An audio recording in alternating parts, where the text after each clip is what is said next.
see.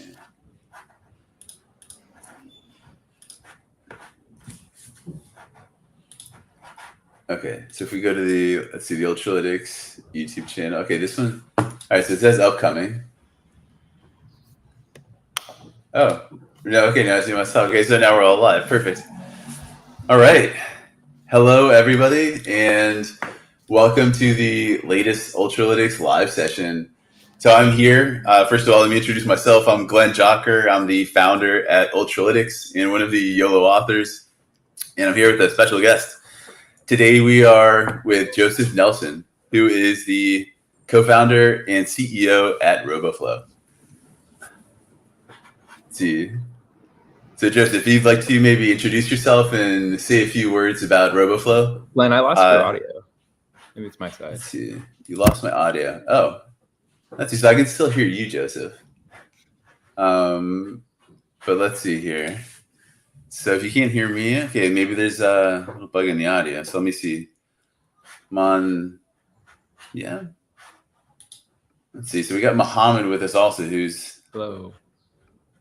Yeah. Okay. So Joseph, I can hear you. And let's see if you can't hear us. Maybe this is a browser issue actually here. Why don't you try this? Try Firefox, because this is... I lost Glenn's audio, so let me just Chrome. see. Glad you can hear me. Yeah. So we can hear you, Joseph. So what I was saying is that maybe if you pop out and then join again with Firefox. I did. For some reason, I can hear you again. Sorry about that. Oh, it's just the AirPods. Okay, cool. Okay, all right. So I was just introducing you to everybody, and Joseph, if you'd like to maybe say a word about yourself and Roboflow, how you got started, and then we'll dive into the topics today. Hey everyone, pleasure to be here. Thanks, Glenn and the Ultralytics team for having this Ultralytics live session. I'm Joseph. I'm one of the founders at Roboflow. At Roboflow, we say our mission is to make the world programmable. So any sort of scene or thing that could be understood by human sight or generally perceived, we think software and computers will be able to understand those things pretty soon. And so we exist to build the tools, community, and education that enables developers and enterprises to be successful in pursuing that mission. So a key part of that is building the capabilities for everything from dataset understanding and preparation and exploration to model training and usage of models like, of course, the YOLO family of models and Ultralytics' YOLOv5, Ultralytics' YOLOv8, and the ability to deploy models wherever folks want to deploy them, maybe the cloud, edge, or otherwise. And then the ability to kind of string those things together and make useful workflows. At Roboflow, we really do also prioritize explorations of what's kind of possible and what's coming and capable in computer vision. So a lot of experimentation we've been doing in multimodality or model generalizability. And some of today's discussion will be focused on RF100, which is some of our research from CVPR last year. And then on the community side, now at Roboflow, there's a little over 500,000 developers building with the tools and capabilities, including those from half the Fortune 100, and making all sorts of things that inspire and delight. Everything from like getting texts when there's like a tennis court available near you with just like your webcam, to like flame throwing, weed killing robots, to technologies that accelerate cancer research, to enterprise use cases and retail and logistics and everything that you might expect to understand the physical, invisible world. So it's a delight to be a part of the conversation today. I think some of the areas that we had discussed chatting about are RF100 and model generalizability, probably some predictions in the future of where computer vision is going and the impact of multimodality and large multimodal models, large language models, and its impact and its confluence. And maybe some ideas around how I think the community can best get involved to forward these efforts on an ongoing basis. But ultimately at Roboflow and in Ultralytics, we have a similar set of principles of generally listening to the community and enabling folks to be successful and get as much value as they can from tools that put directly in the hands of the builders. So excited to be a part of the session today and looking forward to all we have to discuss. Yeah, that's great, Joseph. So a few things caught my ear there. So we always get asked really what YOLO models are good for. And it's a tough question to answer because there's so many answers and there's no right answer. But you highlighted a couple like real interesting use cases. Things like weed detection. I think my dad would have been a really big fan if he spent a lot of time in the yard all the time yanking this out. So I think, let's see here. Another thing you mentioned also is make everything programmable. So this is pretty funny. For me, I do quite a bit of programming these days, writing the YOLO code, fixing bugs, adding new features.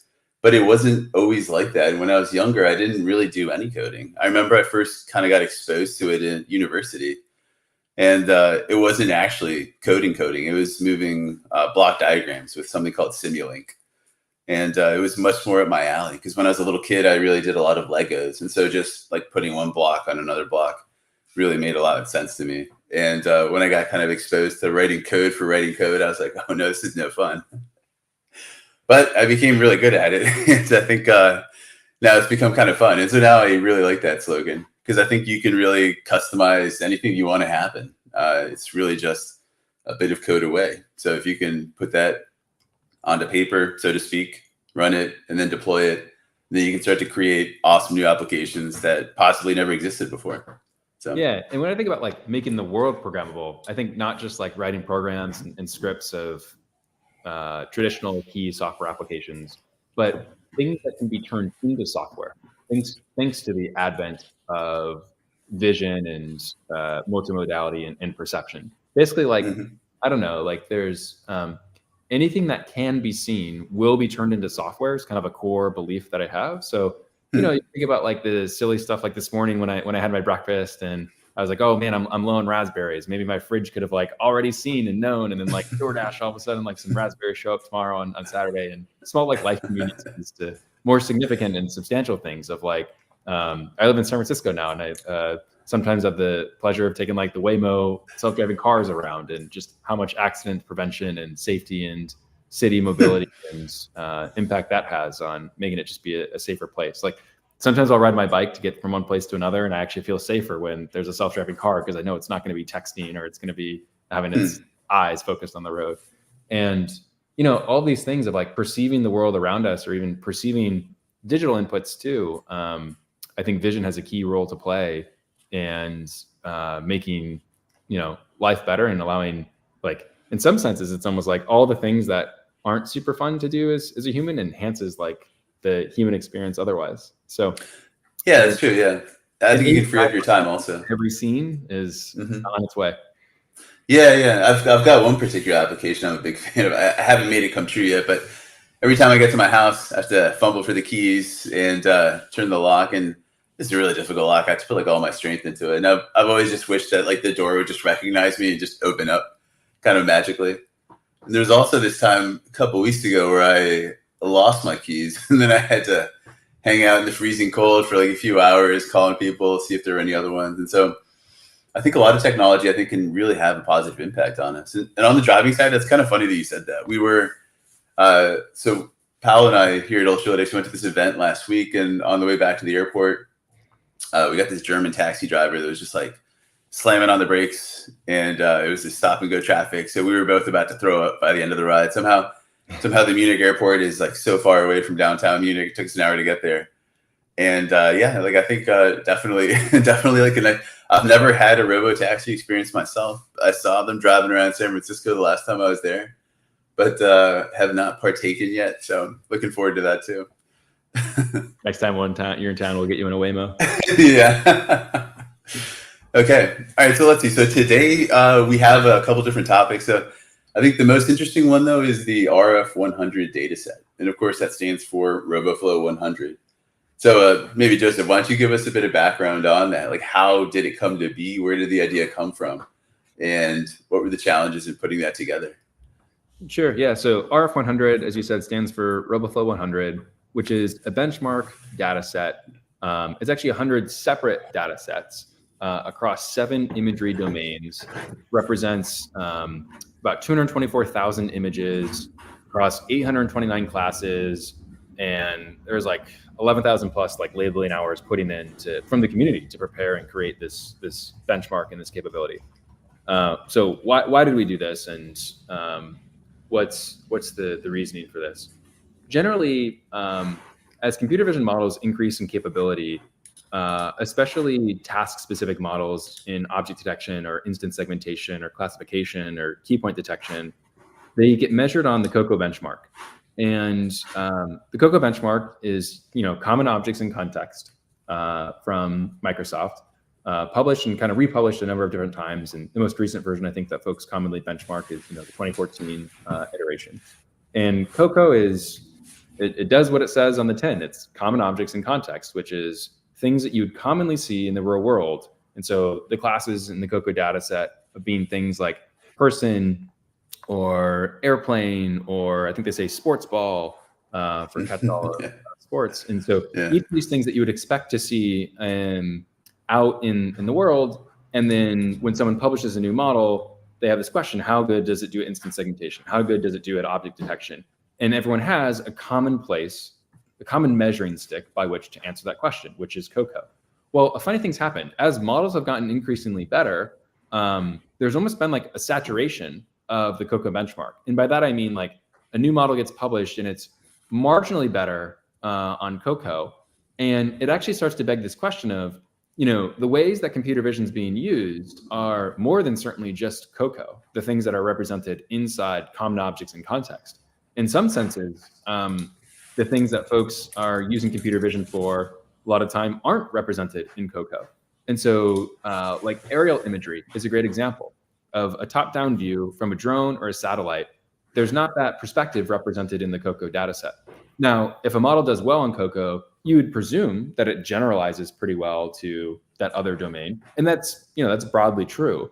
Though as any good benchmark happens, it's kind of been gamed. And there's kind of these little like things you can do to optimize for one kind of specific thing, which may be optimized specifically for the COCO benchmark, which basically like leaves this open question of, hey, this model does really well in COCO, but how well does it do on my problem? Or how does it do in the real world? Or maybe the more general question, how well does this model generalize beyond COCO?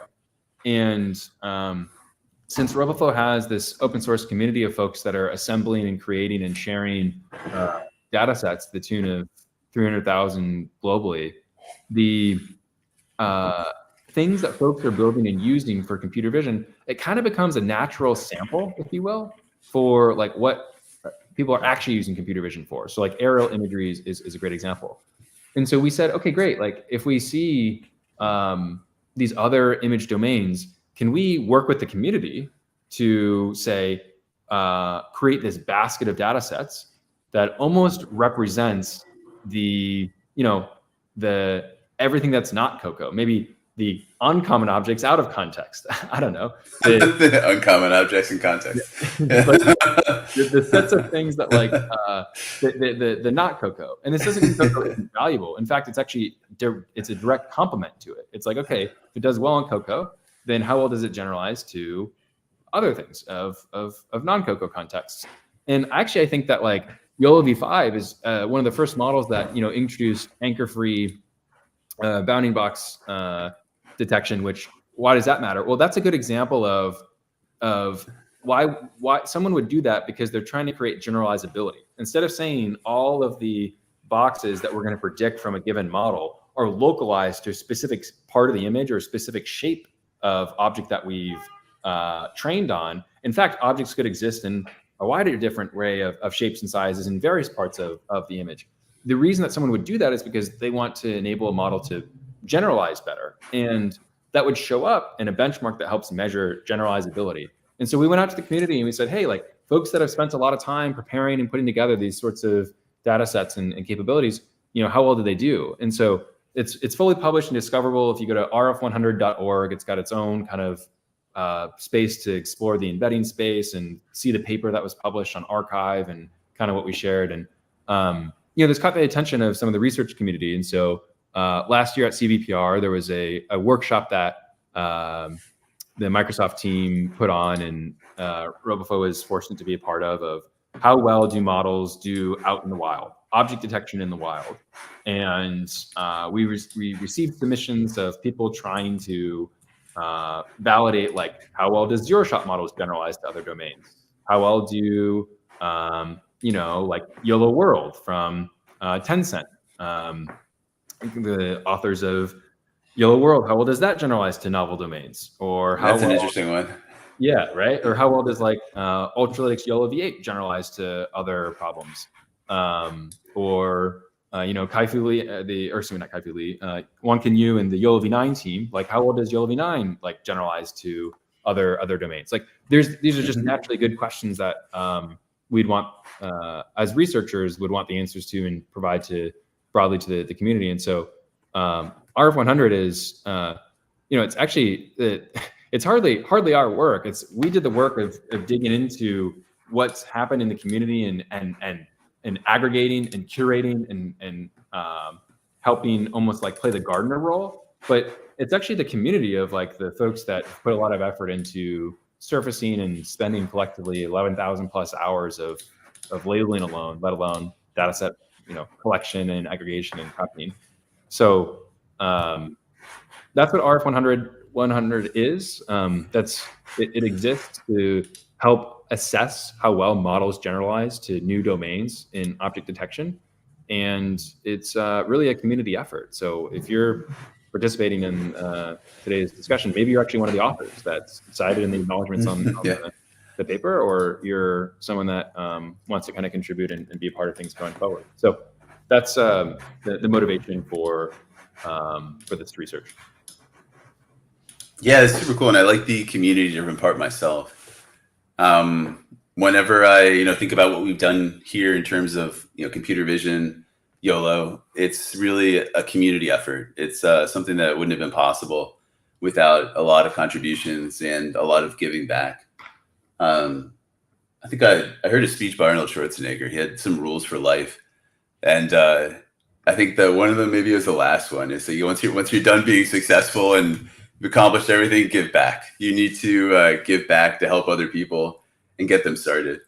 So yeah, I really think the community is a tremendous part of not just computer vision, but everything in open source. So a lot of people probably think that I've been doing this for a while, but I haven't. I didn't start doing open source until about 2019, 2018. It's kind of scary at first because I thought everybody just run off with your work, and they do, but people also give back and they make your work better. And so it turns into this virtuous cycle where people contribute back and then they use those improvements, you use them, and so on. And we keep improving.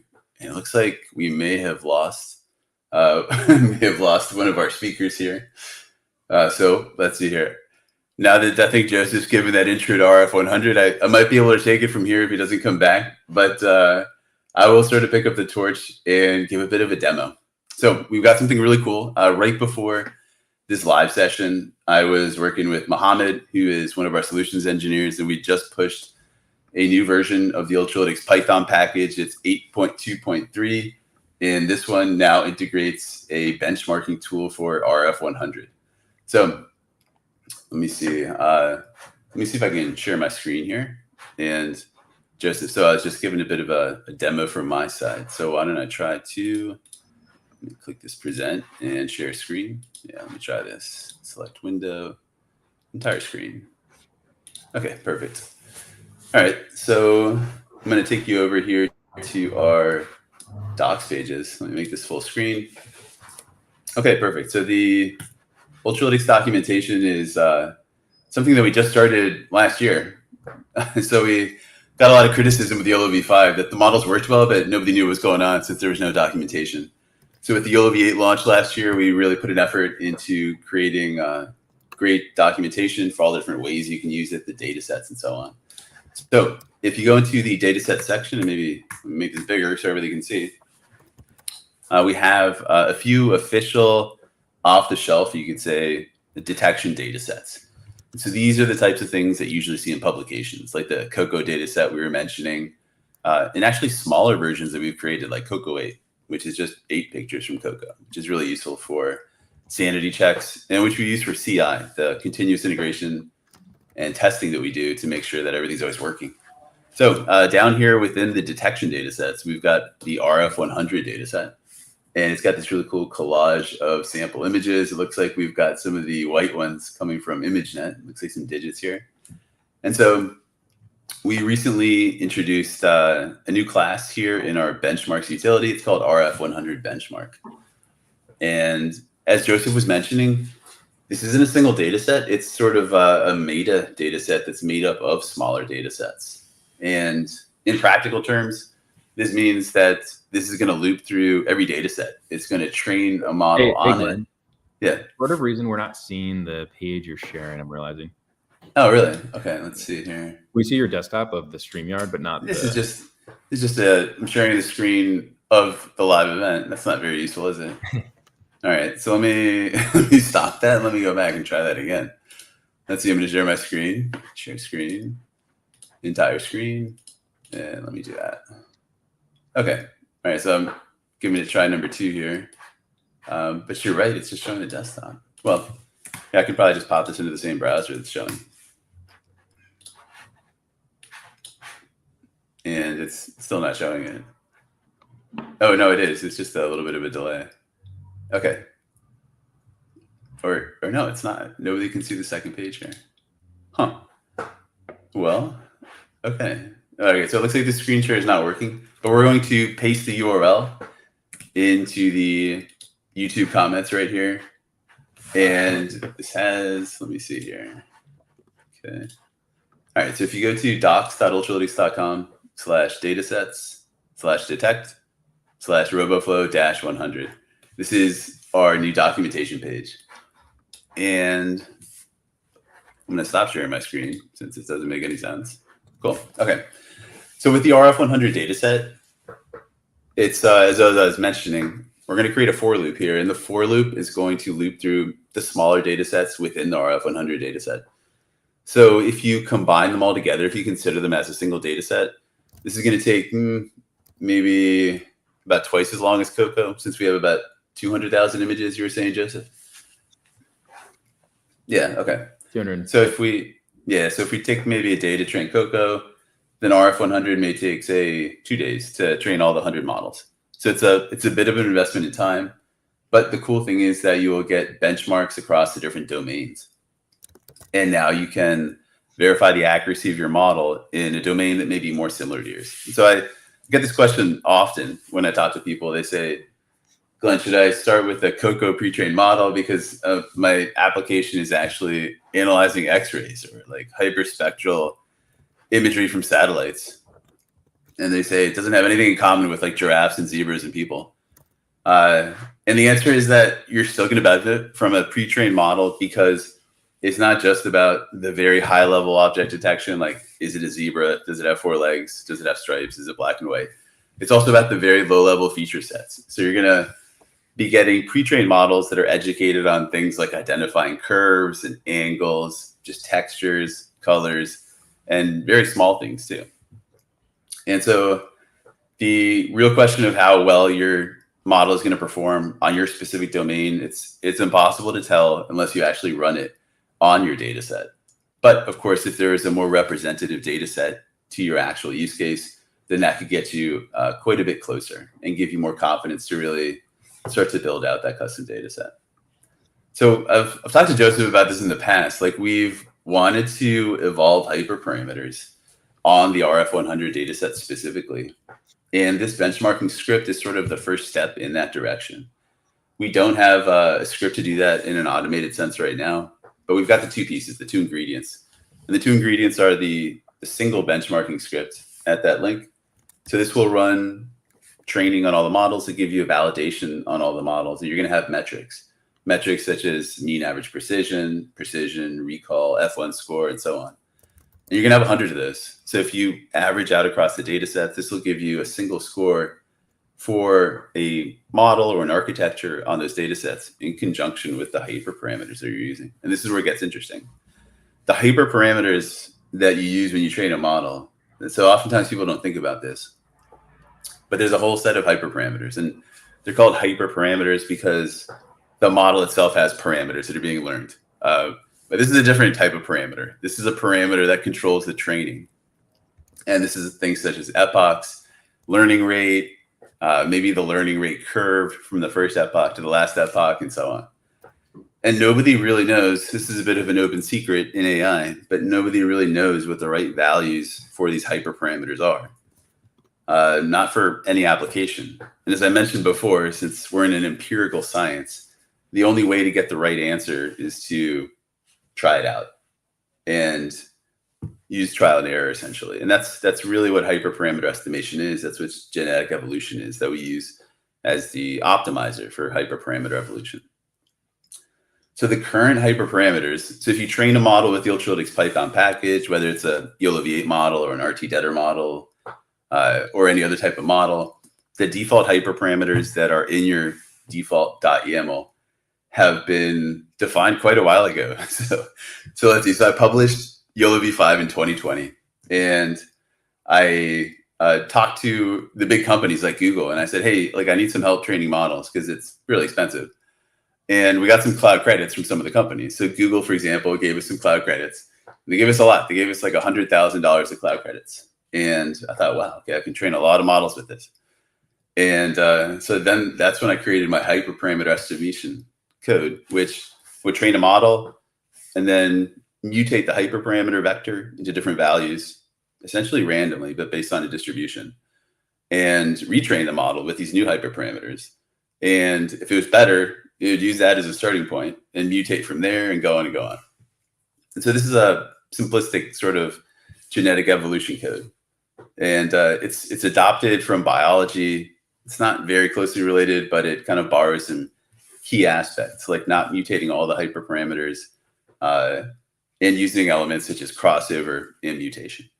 So I spent this $100,000 over the course of 2020 just training YOLOv5 models on different hyperparameters. I think I ended up training maybe like 500 of these models, and everyone would inherit the genes or the hyperparameters from the best parents within the population. There's a certain name for this. I forget what it's called.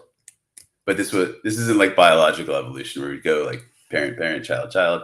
I'd create children from the very best parents for all history. So the new hyperparameters, they worked really well. As the evolution progressed, I could see the accuracy progressing, and it just kept getting better and better. And then I ran out of money. And now we have this like fixed set of YOLOv5 hyperparameters that we've inherited now for the Ultralytics Python package for YOLOv8 and so on. And if you go to other places like YOLO Gold by Huawei, you'll see the same exact values because pretty much everybody has adopted these. They've been quite successful. But as Joseph was originally mentioning, they are evolved on the COCO dataset. And the COCO dataset, like we're saying, is it's been now adopted as the de facto reference point for all object detection. If you publish new architecture, you need to evaluate it on COCO so people can tell whether you did anything useful. If you just publish a benchmark on a third-party data set or your own private data set, then we end up with an apples to oranges comparison. Then you say like YOLOv8 does this on COCO, but my model does this on Glenn's data set. And then we just can't tell if one's better than the other. And so to have this single yardstick, as they say in the US, or maybe a meter stick here in Spain, that we can use to compare every model, that's now become the COCO benchmark. But of course, the downside is that it's filled with things like zebras and giraffes, which, for better or for worse, is not among the common use cases that you're actually going to run into. These are sort of like the academic use cases. Like when you're in school, they give you a problem and you're like, wow, okay, like I've learned thermodynamics, but then you go into the real world and then the problem is suddenly completely different. There's no more kind of like security blanket, and you're facing real world issues that you never encountered before. And so for this type of application, I think a more real world type of approach is very suitable. And so it would be ideal if we could just do what I did in 2020 on the RF100 data set. But since it's really 100 data sets, it complicated the picture a bit. And so we need sort of like a meta hyperparameter evolution code for multiple data sets and so on. So that's something that is still on my plate. And I think, Joseph, we talked about this like last year, and it's still occupying mind share because I still want to get it done. So the code for that is going to be combining the hyperparameter evolution code, which is also in the Ultralytics package, with the new RF100 benchmarking script that just came out in 8.2.3. So this is going to take quite a bit of compute too, which is like another reason it hasn't happened. So the good news though is that we've been getting more credits. So when our Google credits ran out, we went over to Amazon. We did the same thing over there. And I'd highly encourage anybody that's trying to create a startup or start a new business to really apply for these programs. They're a great way to get some compute to get you off the ground. At Google, it's just the GCP Cloud Credit Program. At AWS, I forget what it's called exactly. And then on Azure, they have something similar. So the good news is that we just applied to Azure and they finally let us in. And so now I think we have a bit more compute budget, and we should be able to occupy some of that with evolving improved hyperparameters. And of course, the result would be that for most use cases, once you come and you train an Ultralytics YOLO model on, say, a Roboflow dataset, you're probably likely to get a better result the first time, since the evolved hyperparameters will be more realistic for realistic use cases. What do you think, Joseph? Does that make sense, or did I just confuse everybody and put them to sleep? Oh, you're on mute there, buddy. Let's see, I see a little microphone emoji crossed out next to your name. Or maybe Muhammad, if you could unmute Joseph. Is that something you can do? Oh no, we just lost Joseph. Now he's muted and gone. Well, okay. Let's see here. So I see we've got quite a few questions popping up here. Maybe I can answer one of these while we wait for Joseph to come back. So let's see here. Maybe I'll start at the top. So I saw something by, let's see, Brian Danowitz. Oh yeah, this is really cool. So you're asking about quantization for exports and also tinier models. So the answer to both of these is yes. We need tinier models and bigger models. We need to, I think, cover a bit more of the space in terms of speed and accuracy. Right now we've got 5 models. So I guess the real question is, like, when you stop making models, at some point it gets pretty confusing. I think the Google efficient dev effort had like D1, 2, 3, 4, 5, 6, 7. And at some point, like, the differentiation becomes a little too small. Like, to use like a D4 model or a D3, what's really the difference? But I think we may want to maybe stretch the nano model to be a little smaller and the X model to be bigger. That way, I think we could stick with 5 models and then also accomplish what you're saying here. And on the quantization side, so yes, this is something that is not very well known, but I was just looking at the exports docs page. So on docs.ultralytics.com/exports, we got this big table with every format. And I was just glancing at the different quantizations that we offer. And I think there's about a dozen export formats, and maybe 6 or 7 of those offer in date. So it really depends by the export format. Some of them are special. Like CoreML, for example, offers arbitrary quantization, and you can get down to int4.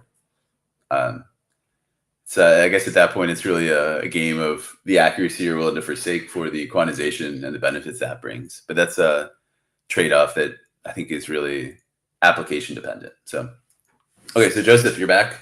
I took your recommendation. I switched to Firefox, so hopefully there's more. Yeah. This is, for some reason, StreamYard. So we're on StreamYard here doing this, and it's never worked for me on Google Chrome. And the first time I did it, I was really panicky because I couldn't get my microphone to work. Yeah. And I switched to Firefox, so hopefully nothing right. I was like, wow, Mohammed really didn't like what I had to say. No, I mean, I think what you were describing of the amount of experimentation required to do hyperparameter search speaks to the level of, there's just so many. The thing, a lot of the thing about machine learning and machine learning tooling is, if you don't use kind of battle tested stuff, like things that a lot of other folks have used and the community is beginning to rely upon, it's not that things don't work. Like in software engineering, like if I use something that's not well supported, it might just not work. In machine learning, it's like it might work, but the performance is just lower in imperceptible, hard to measure and discern ways. And I think that the level of depth that you've provided on one tiny piece of the overall puzzle in hyperparameter search for domain-specific adaptation speaks to that, of just how important it is of, caring about a craft and sweating the details. And each of these small things add up to provide a much more high quality, robust end result. So I don't know. I think myself and the audience alike enjoyed the deep dive into what's required in the lab, so to speak, of ensuring performance goes up. Yeah, you touched on a really interesting point. It could be like its own live session, but machine learning is different. It's not the same as a traditional software development where you're going to throw an error and then it's very clear that something went wrong. In machine learning, there's things that can go wrong, and you're going to have what's called like a graceful failure. So the model will continue to perform at some level. But for example, the accuracy might be slightly off. Maybe the speed will be lower. Something won't be quite as good as it could be, but it's definitely not clear that anything is wrong.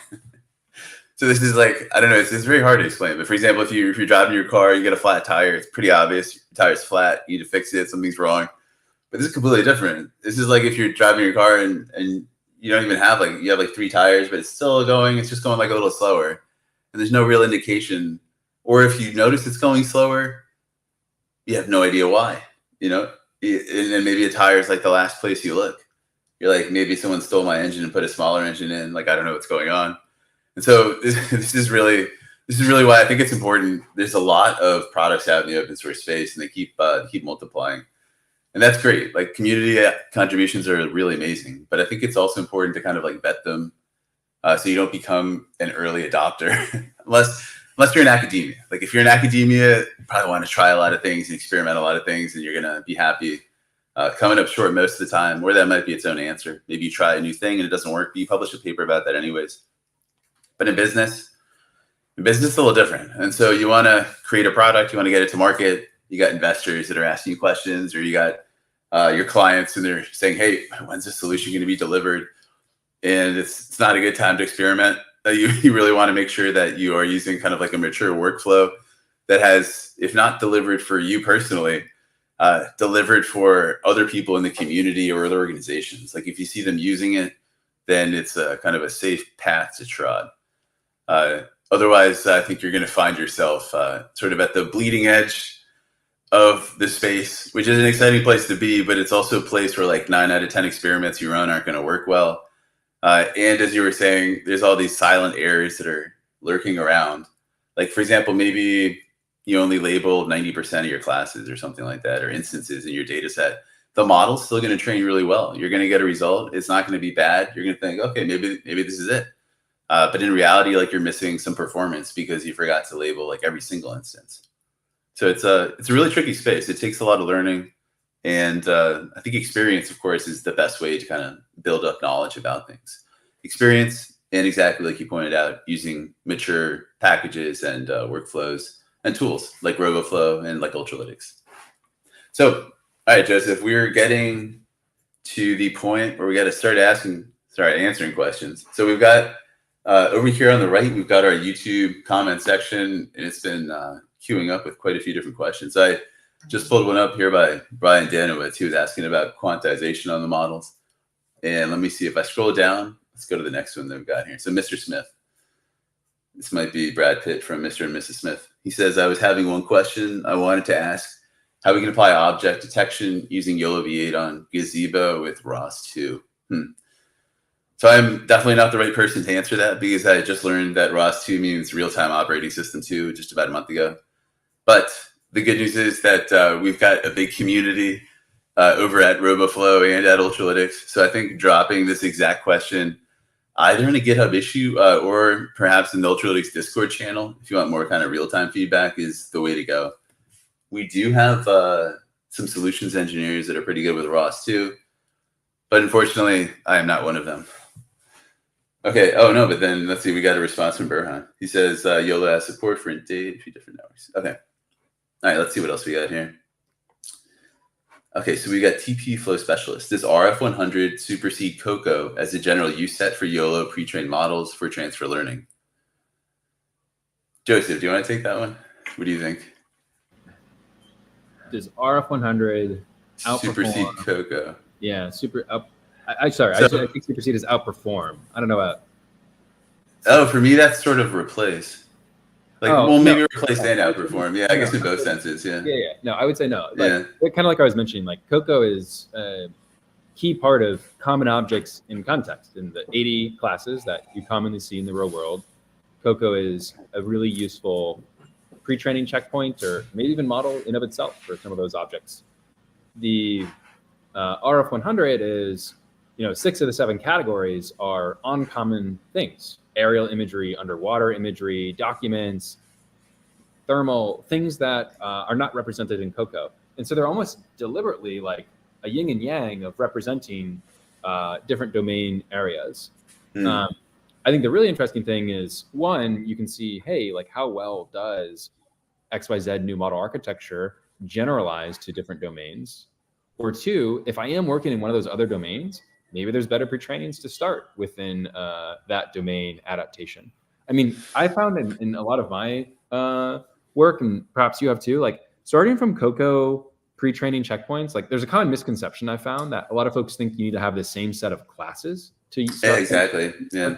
That's not the case. Like the what's happening when the hyperparameters are set and each of the weights and biases are set for a given model is the model's doing things like learning like the shape and edges of concepts of objects. It's not memorizing the specific class list. And so in general, starting from a pre-training checkpoint is almost always going to be better than starting from scratch. Now, getting a domain adapted similar pre-training checkpoint could boost performance. And there's been some research. We've done some research on this as well. But ultimately, like my rank order is probably like starting from Cocoa, maybe starting from a specific domain. If you know Cocoa is not represented in what you're doing, like if you're doing something that's so far outside, like microscopic imagery or planets or maybe aerial or something that's just definitely like satellite imagery. Yeah.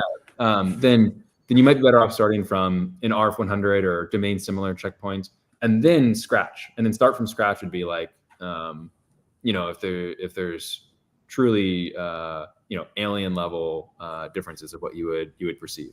But the truth is that like starting from a pre-training checkpoint, like if you take anything away from today, it's like generally start from a pre-training checkpoint, you're going to see better results.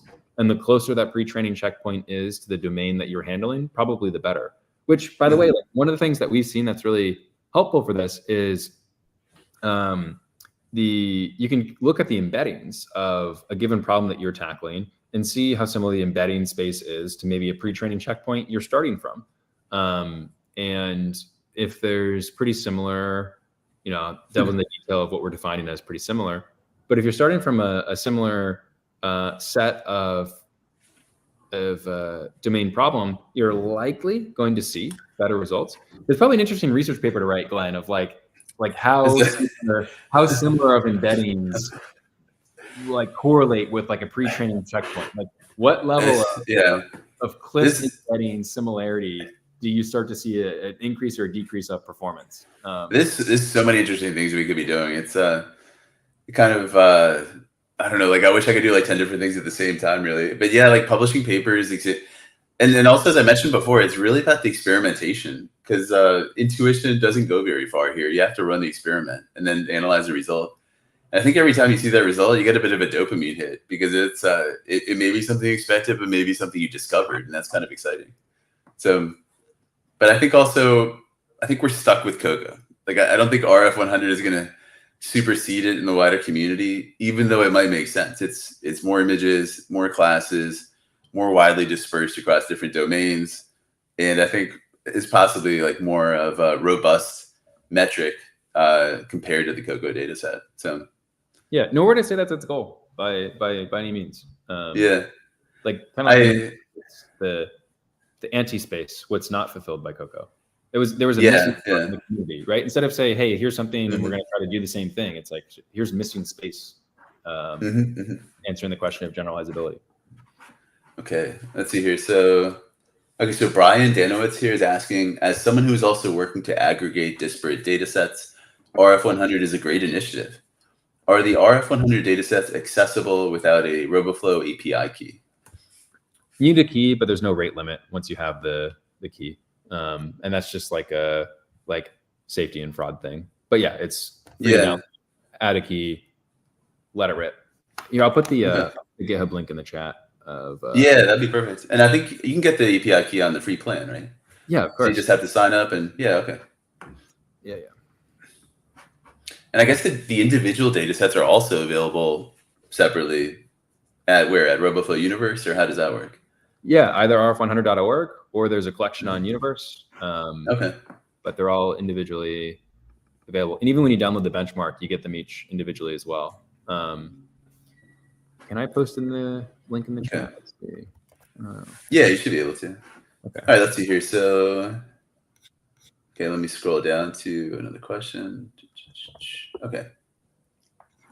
So TP Flow Specialist says Ultralytics is the goal to develop pre-trained YOLOv8s for each subset in addition to a general one. Ooh, okay, this is a good question. So since the RF100 dataset is 100 datasets, when you train on this, you're going to end up with 100 models. So I think this is good for kind of aggregating those metrics into a single just by averaging them out or performing some sort of weighted average. But on the weights themselves, I was thinking about this in particular because it would be nice if we could sort of average those models into a single model. And I think it might be like the ultimate pre-trained model to start other trainings from. The only issue is that the output layer is a different shape for each one, just because of the class count. So maybe I should take a step back here too. And I think, so we were talking about starting from a pre-trained model, like on the Cocoa data set, it's going to have 80 classes kind of hard-coded in there. And let's say your data set is just, you want to see whales from satellite imagery with just one class.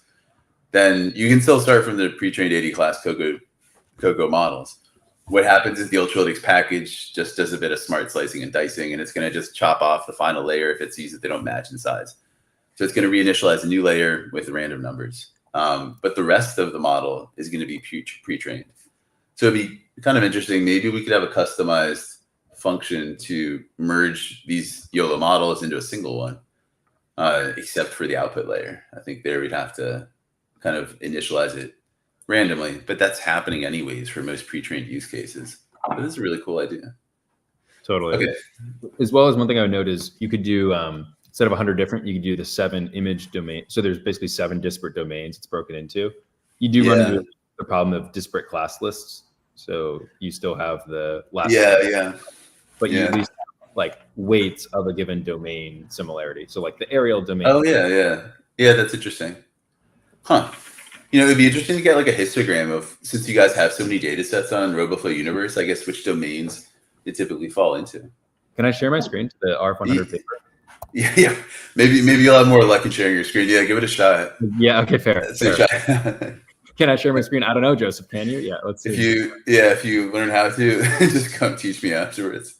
Well, I was going to say, because there's histograms of exactly that question in the paper. So let me see. Are there on the repository? Because I've looked more at the repo than the paper. That's good feedback. We'll add them to the repo too. Oh, cool. Okay, cool. But yeah, they are in the, let's see, present, screen share. Wow. Nope.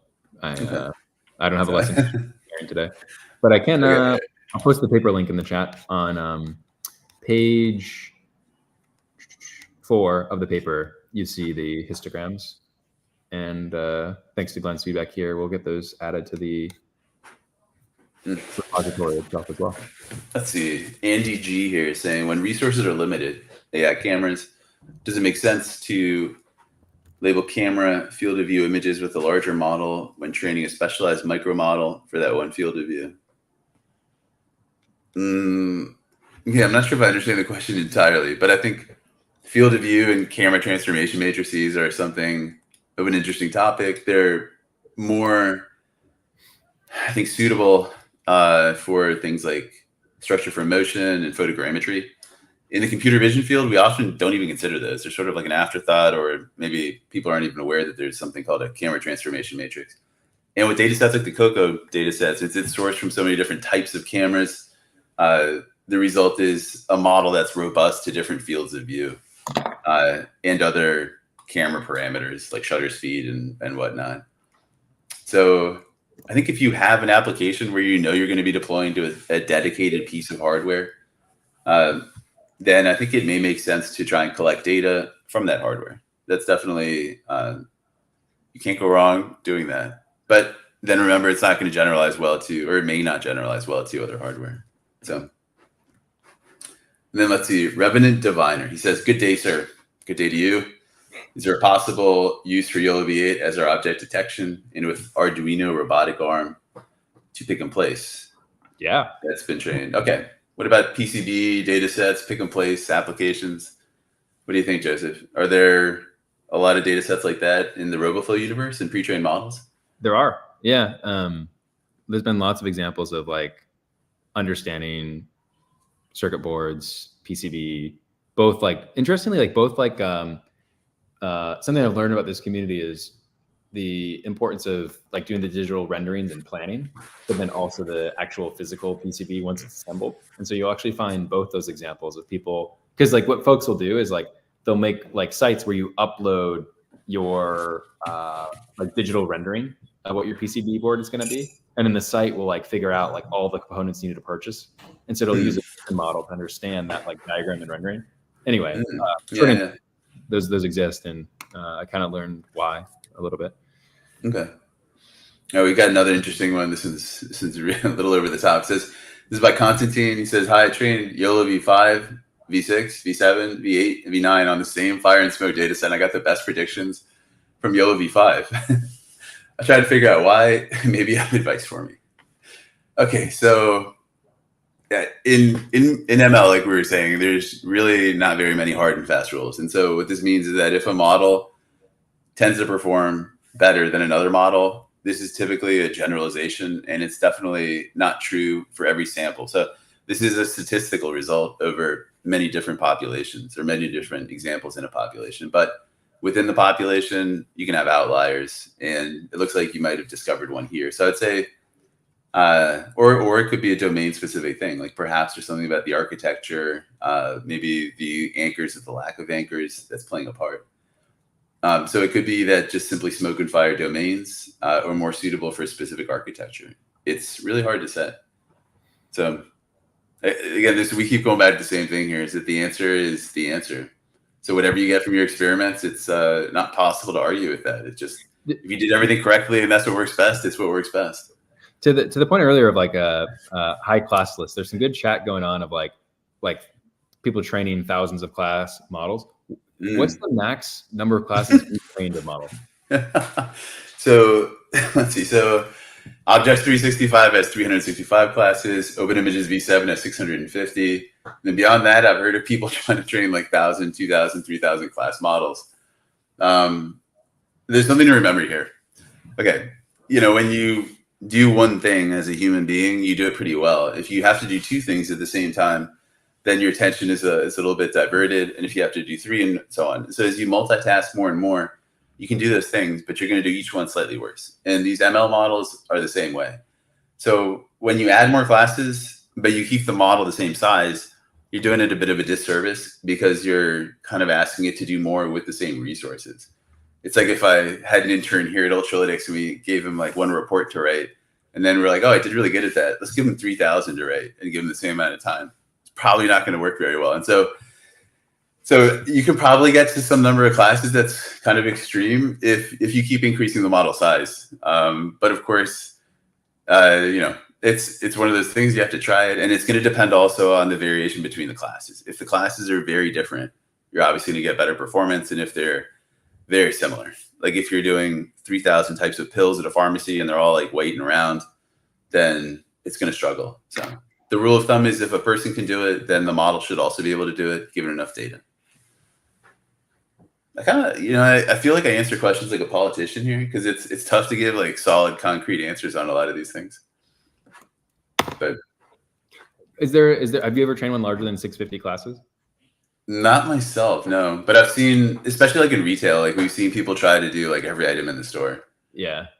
So, I think okay, like I think once you start to get into that kind of domain where there's thousands of classes, like you may also want to break it down into subtasks. So you could try a cascaded type of ML workflow where you just have an object detector just for a single class. And then within that, you may have multiple classifiers. Like maybe every type of fruit product, you give it a fruit classifier. And so in that sense, then your object detection model doesn't need to identify 3,000 classes. It just needs to maybe do 100 with the subclasses. And then you have 100 classification models and so on. Okay, let's see. Let me keep going here. Let's say there's a bunch of questions piling up.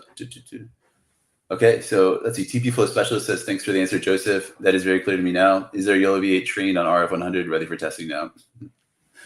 Well, yeah, I think on the repo, right? Because there's results from training YOLOv8. Are those checkpoints available? Yeah, we have V7, V8, and V5 trained. And then I think those are all on the universe versions. Okay. All right. So while you're looking for that, I saw a really interesting question. So Brian Danowitz has got a follow-up question. He's proposing to create a YOLOv8 model with the maximum class count. So if we go to the RF100 dataset, maybe 100 classes is the most that any specific dataset has. So we could use that shape weights and train it for every data set, even if it just has 2 or 3 classes. That's definitely something you can do, and it doesn't really reduce performance as much as you think it would, because the output features that don't contribute to the loss, they don't get updated, and they sort of just sit there as dead weight, but they're very small in terms of their size. So yeah, that's not a bad idea, actually. Then we wouldn't need to do any complicated merging at the end. Okay, maybe Brian, if you're interested in a position, seems like a fantastic idea. So that's really good innovation there. Let's see. We got Strix. He says, is there a data set for sports actions? Oh yeah. Okay. So like action detection is really interesting. It's you could consider it as its own task. So at Ultralytics, we got different tasks like segmentation, detection, and so on. And action recognition in particular, traditionally you would think of it as integrating a series of images, say like 30 frame clip for 1 second or something like that. It can be approached as an object detection problem too. Like if somebody's sitting, you don't need a video of them to notice that they're sitting.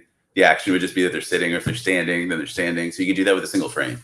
But for example, somebody's maybe drinking, you might need like a few frames to identify that. But we don't support that at the moment. It's in the roadmap, and I think we're going to release action detection models this year. So,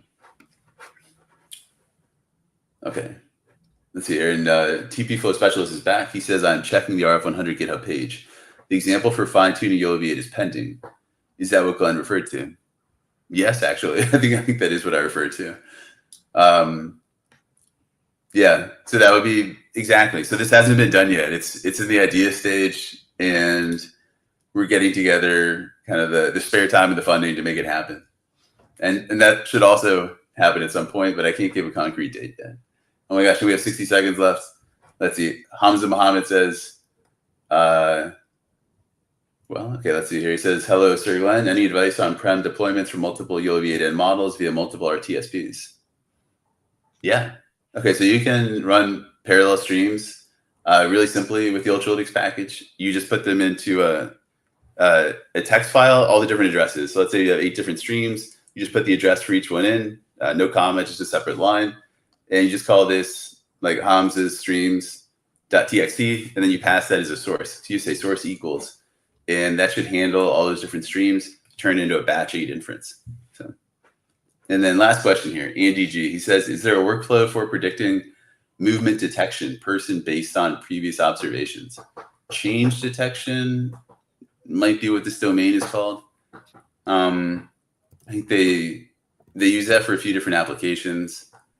I think like one of the more interesting ones I saw was in Afghanistan, where they would like drive the roads, and if there's like a new bump in the road, change detection, they might say, oh, somebody's buried a bomb.